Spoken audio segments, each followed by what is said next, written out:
All right, parents, my name is Amanda Henley. I teach at Star Elementary, and I'm here today to share with you some really important tips for reading with our passage review checklist that helps as testing strategies. So take a look with me. All right, what I have here is a released passage from our DPI, and I want to show you some ways that you can help your child at home when trying to prepare them for any type of tested material.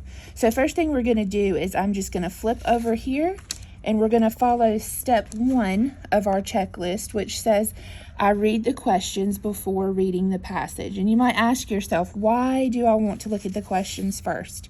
Well, the questions can give our students a lot of really important information. They give clues as to what the students should look for while they're reading.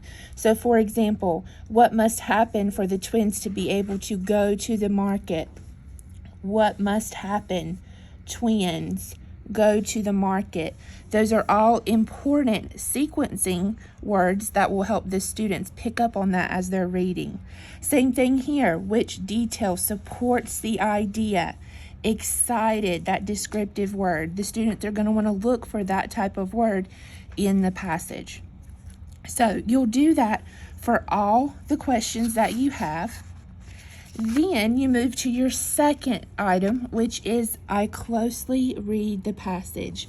Now, you're going to train your student to not just skim through and look for those important words, but to read very closely, taking notes, highlighting important words as they go along.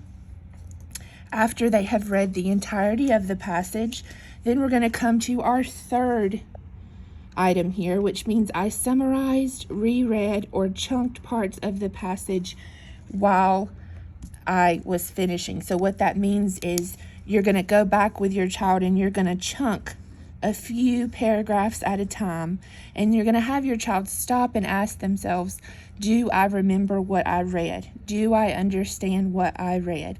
And it's at this point that they can take some notes in the text to help remember everything that they can from the story. When you get to the fourth step here, we have I looked for answers in the text and highlighted or underlined where I found them. So when your child goes to answer their first question, not only do they need to reread the question and all of the answer choices, but after they make their choice, whatever that might be, they need to look for that same information back in the passage. So they need to underline that and label it where they found it. That way, when they're reviewing their answers at the end, they can go straight back to where they found the information in the passage. The last step of this checklist is I checked over my work to make sure that I made the best choices.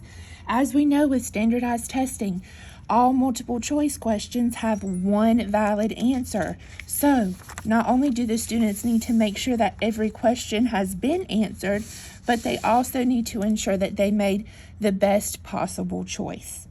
So if you follow these 5 steps in this passage review checklist, this will definitely help support your child in their reading and test taking strategies.